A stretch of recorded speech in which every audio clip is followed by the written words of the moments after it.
জালিমের থামবে জুলুম, আর কটা দিন ধৈর্য ধরো। ছোট হার নাও সয়ে, আজ সামনে বিজয় আসবে বড়। কত আর রাজপথে লাশ পড়বে, এবার লড়াই করো। কত আর রাজপথে লাশ পড়বে, এবার লড়াই করো। এ সময় পাল্টে যাবে, উল্টো বাতাস বইবে ঝড়ো। এ সময় পাল্টে যাবে, উল্টো বাতাস বইবে ঝড়ো।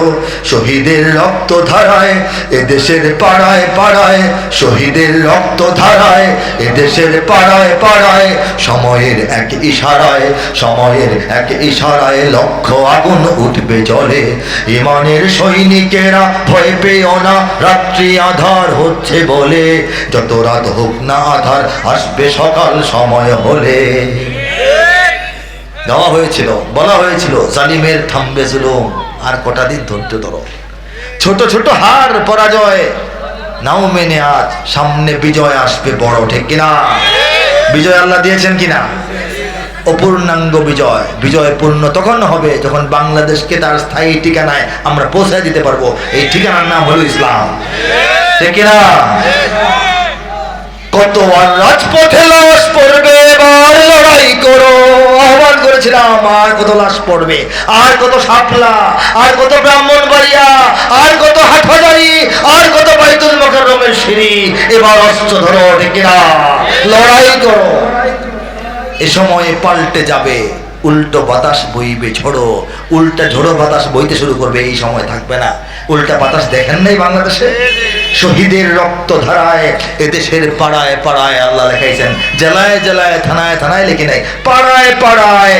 সময়ের এক ইশারায় লক্ষ আগুন উঠবে জ্বলে। জ্বলে উঠেছিল কিনা বলেন? আমি গিয়েছিলাম, ওরা ইসলাম যদি চায় বাদ দিতে সংবিধান থেকে, চাইছিল কিনা বলেন?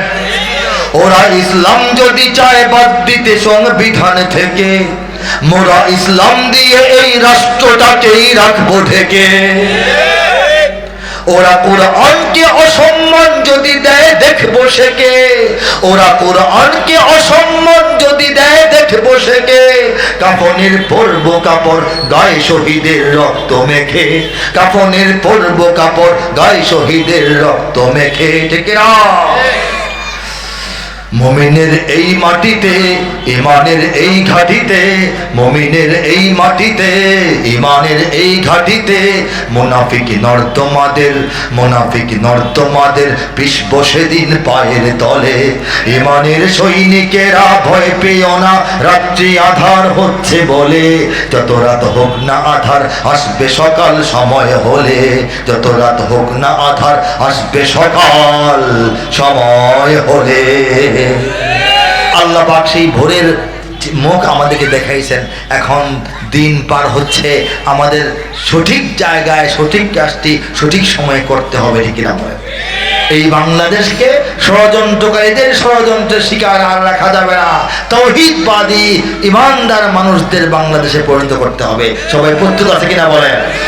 আরেকটা কথা মনে রাখতে হবে, ইঞ্চি ইঞ্চি মাটি শোনার চাইতে চাচ্ছি যেমন সত্য কথা, যেমন আমাদের দেশপ্রেমের প্রয়োজন, যেমন আমাদের স্বাধীনতা সার্বভৌমত্ব সীমান্ত রক্ষা প্রয়োজন, ঠিক তদ্রুপ পৃথিবীর 200 কোটি মুসলমানদের সঙ্গে আমাদের অত্যন্ত সুসম্পর্ক বজায় রাখা প্রয়োজন। দুনিয়াতে আল্লাহ পাক অন্য কোনো পরিচয়ের মূল্যই দিবেন না। পরিচয় একটাই, ইমানের পরিচয়, এবং সেটা হচ্ছে মুসলিম জাতীয়তাবাদের পরিচয়, ঠিক কিনা? আমাদের জাতীয়তাবাদ 3 ভাগে বিভক্ত। কিছু হচ্ছে সাময়িক, অনির্দিষ্ট এবং অস্থায়ী। বাংলাদেশের সীমানা অনির্দিষ্ট, আজকে থেকে 100 বছর পরে, এমনকি 1 বছর পরেও সীমানা শুরু বড় হইতে পারে না? পারে কিনা বলেন? আমরা দেশের মানচিত্রের পরিচয়ে সবাই বাংলাদেশি, বলেন আলহামদুলিল্লাহ। আমরা ভাষার পরিচয়ে বাঙালি, বলেন আলহামদুলিল্লাহ। দেশটাও আল্লাহ দান করছেন, ভাষাও আল্লাহ দান করছেন, এই জন্য শুকরিয়া কার? কিন্তু আমরা আমাদের বিশ্বাস এবং চেতনার পরিচয়ে সবাই মুসলমান। গোটা বিশ্বে আমাদের ঠিকানা, বাংলাদেশে আমরা সীমাবদ্ধ নই, ঠিক কিনা? দেশ পরিচয়ে যদিও আমরা বাংলাদেশি সবাই, মুসলিম বলে আমাদের কোনো সীমানা তো বাধা নাই। দেশ পরিচয়ে যদিও আমরা বাংলাদেশি সবাই, মুসলিম বলে আমাদের কোনো সীমানা তো বাধা নাই।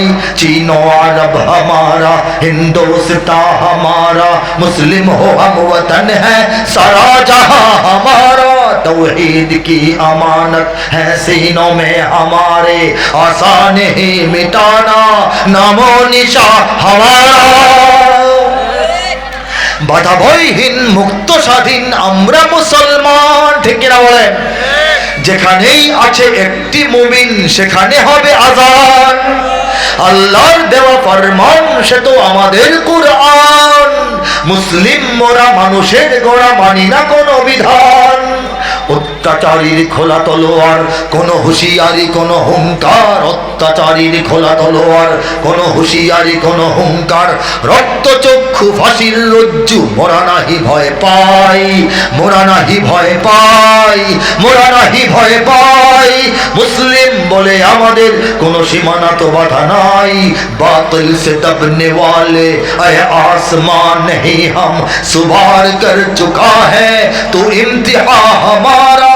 तौहीद की अमानत है सीनों में हमारे, आसान ही मिटाना नामो निशा हमारा। ঠিক না? দেশের পরিচয় যদিও আমরা বাংলাদেশি, এদেশে আমাদের পাসপোর্ট সীমাবদ্ধ, ঠিক কিনা? এনআইডি কার্ড এখানেই সীমাবদ্ধ, কিন্তু মুসলিম বলে আমাদের কোনো সীমানা বাধা নাই। গোটা দুনিয়ায় আমাদের। চীন ও আরব হামারা, চীন আমাদের, আরব আমাদের, হিন্দুস্তান আমাদের, মুসলমান আমরা, গোটা দুনিয়ায় আমাদের ঠিকানা। জোরে ঠিক কিনা? তৌহিদ কি আমানত হ্যাঁ, তৌহিদের আমানত, একত্ববাদের শক্তি এবং পাওয়ার আল্লাহ পাক প্রত্যেকটা মুমিন আমার আপনার অন্তরে ঢেলে দিয়েছেন। আমাদেরকে নাম নিশানা মুছে ফেলার ষড়যন্ত্র হইতে পারে হাজারবার, কিন্তু সফল হবে না। বাস্তব দেখেন, 70-80 বছর ধরে ফিলিস্তিনকে নিষ্পেষণ, নির্যাতন, হত্যা, ধর্ষণ, ধ্বংস, গুম করতে করতে করতে করতে ইসরায়েল ক্লান্ত হয়ে গেছে, ফিলিস্তিনের মুজাহিদরা এখনো ক্লান্ত হয় না। আজকে দিল্লির পক্ষ থেকে কাশ্মীরকে নির্যাতন করতে করতে করতে করতে ভারতের মাথা গরম হয়ে গেছে।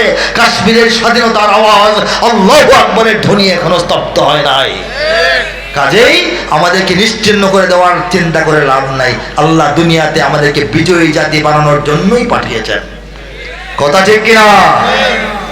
হে যুবক, তুমি বাঙালি হও কিংবা ইন্ডিয়ান, কিংবা জার্মান, জাপানি কিংবা চাইনিজ, রাশিয়ান, স্প্যানিশ, ড্যানিশ, ফরাসি কিংবা ব্রিটিশ, আমেরিকান, আরবি, আজমি, ইরানি, তুরানি, তুর্কি বা আফগান, মুসলমান, মুসলমান তুমি তো মুসলমান। বলে সুবহানাল্লাহ।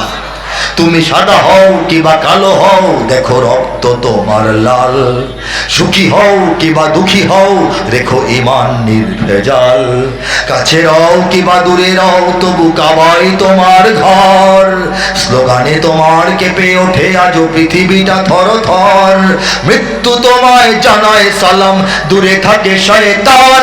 মুসলমান, মুসলমান তুমি তো মুসলমান।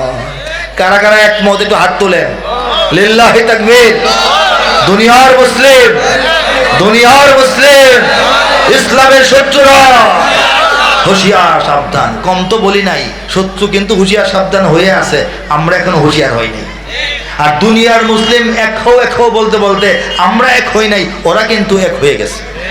কাজেই সতর্কতার সঙ্গে সুকৌশলে বাংলাদেশের কথা আর দুনিয়ার কথা, মুমিনদের ইসলামের যে স্বার্থ, এটাকে সর্বাগ্রে রেখে সর্বোচ্চ ও জায়গায় বিবেচনা করে আমাদের সকল সিদ্ধান্ত নিতে হবে। ঠিক আছে? আমি আবার যুদ্ধ হবে সঙ্গীত দিয়ে শেষ করবো ইনশাআল্লাহ। এর আগে ইঞ্চি গাওয়া হয়েছে। আচ্ছা, কেন সঙ্গীতটা? এটা অতীতের ঘটনাপঞ্জি এবং অবস্থার প্রেক্ষিতে লেখা। এখন গাইলে মনে হবে যে কথাগুলি বুঝতেছি না আগের। যাই হোক, আমি আবার যুদ্ধ হবে স্লিপ আসছে, এটা দিয়ে শেষ করব। এর আগে পবিত্র কুরআনুল কারীমের কাব্য অনুবাদ থেকে এক পৃষ্ঠা আপনাদেরকে শোনাবো।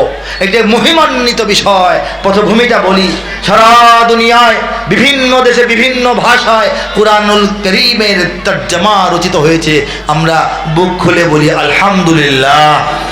বিশাল বিশাল মহা মহা আকৃতির এবং প্রকৃতির বিভিন্ন মেজাজের বিভিন্ন যোগ্যতা সম্পন্ন তাফসীর গ্রন্থ রচিত হয়েছে বলি আল্লাহু আকবার। কিন্তু কাব্যিক অনুবাদ, কবিতার মাধ্যমে গোটা কোরআনের শুরু থেকে শেষ পর্যন্ত ৬,০০০-এর অধিক আয়াতের অনুবাদের কাজটি কামা হাক্কুহু, যেভাবে হওয়া উচিত, যেভাবে হইলে এটা গ্রহণযোগ্যতার মাত্রা টাচ করতে পারে, সেভাবে দুনিয়ার কোনো ভাষায় কোনো দেশে এখনো হয়েছে বলে প্রমাণিত তথ্য নেই। আল্লাহ পাক রব্বুল আলামিন এই সুদূর পরাহত কঠিনতম কাজটি তার এই নগণ্য এক বান্দার হাতে করাইছেন। আমি সেখান থেকে শোনাবো এই কাজটা করা কেন কঠিন। কাব্যিক অনুবাদ করার জন্য কবিতা হতে হবে, ভাষার মান ঠিক থাকতে হবে, সাহিত্যের মান ঠিক থাকতে হবে, ছন্দ তাল লয় অন্তমিল ঠিক থাকতে হবে। কথা ঠিক কিনা বলেন? এটা হওয়ার জন্য নাহু সরফ ফাসাহাত বালাগাত আরবি ভাষার নিয়ম কানুন আন্দাজ অনুমান সামঞ্জস্যপূর্ণ হইতে হবে। ঠিক কিনা বলেন? আল্লাহর কালামের মর্যাদা উচ্চতা গভীরতা, এটার যে হিসাব নিকাশ, এটার সৌন্দর্য লালিত্য আভিজাত্য এবং বৈশিষ্ট্য বজায় রাখতে হবে। ঠিক কিনা বলেন? আয়াত থেকে আয়াতের তর্জমা হইতে হবে, ধারাবাহিকতা রক্ষা করতে হবে, ভাবানুবোধ দিয়ে চালাইলে হবে না। ভাব বুঝলাম লিখে ফেললাম, মূল অনুবাদ হইতে হবে। এইগুলি মিলিয়ে ঝিলিয়ে আল্লাহ পাক তার এই নগণ্য বান্দার হাতে কাজটা শেষ করাইছেন।